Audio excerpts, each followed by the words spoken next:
অবিরাম গোলাগুলি, আর পরদিন বিভৎস মরদেহে দেখি প্রতিকৃতি। তাই পত্রিকার আজ বাড়তি কাটতি শুনি প্রতিবাদ প্রতিশোধ কর্মসূচি।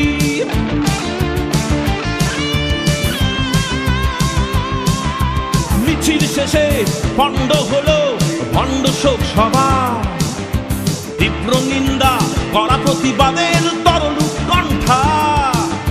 সমবেদনার গভীর অভয় দেখিয়ে চলে প্রাগৈতিহাসিক বাগধারা।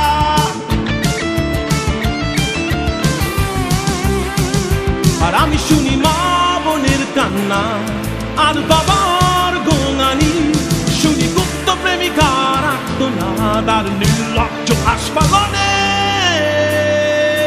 খুনিদের জয়ধ্বনি। গঠিত হয়েছে উচ্চপদস্থ তদন্ত কমিটি, সৌজন্যমূলক সান্ত্বনার সমিতি। আর আমলাতান্ত্রিক জটিলতার মুখে গণতন্ত্র কেন বিপদগামী? উচ্চপদস্থ তদন্ত কমিটি, ন্যায় বিচার পাবার আশ্বাসের সমিতি। আর ন্যায় বিচার যদি কেউ না পায়, রয়েছে উচ্চপদস্থ তদবিরি। ফটাস করে ফাটলো খুনি আর এক তরুণী, তাকের চাপা তলে মৃত্যুর বর্ণনা ভয়ঙ্করী। তাই বান্ধবীরা তুলল নতুন দাবি, চাই স্বাভাবিক মৃত্যুর গ্যারান্টি।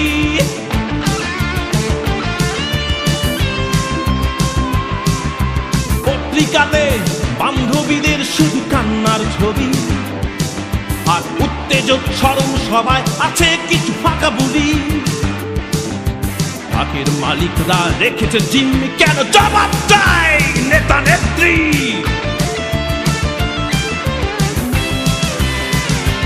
আমি শুনি মা বোনের কান্না আর বাবার গোঙানি, শুনি গুপ্ত প্রেমিকের আর্তনাদ আর নির্লজ্জ আস্ফালনে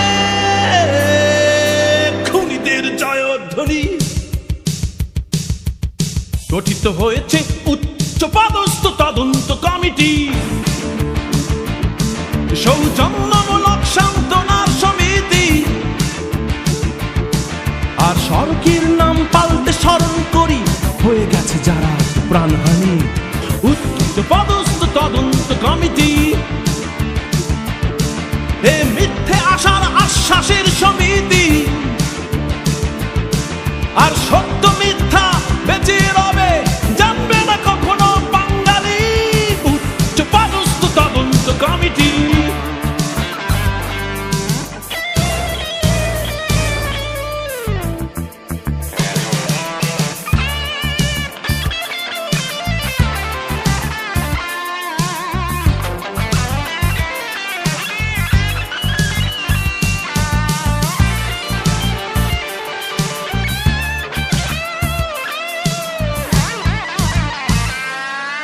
বিরানব্বইয়ের 21শে জুনে প্রেস ক্লাব অভ্যন্তরে বেত্রাঘাত, রাইফেল পাট আর কাঁদুনে গেছে।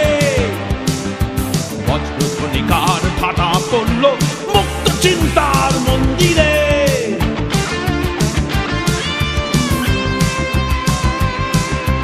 মন্ত্রী মহোদয়ে অসীম দয়ায় সাংবাদিক হাসপাতালে, শত্রু মিত্র ভাগ করে দুঃখ একই স্বয়ং কক্ষে। আবার পত্রিকার আজ বাড়তি কাটতি আর মালিক পক্ষ বাজেরও চিপে।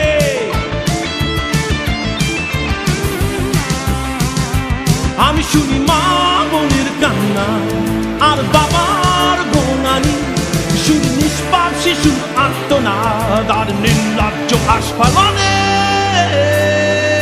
পুলিশের বাড়াবাড়ি। গঠিত হয়েছে উচ্চপদস্থ তদন্ত কমিটি,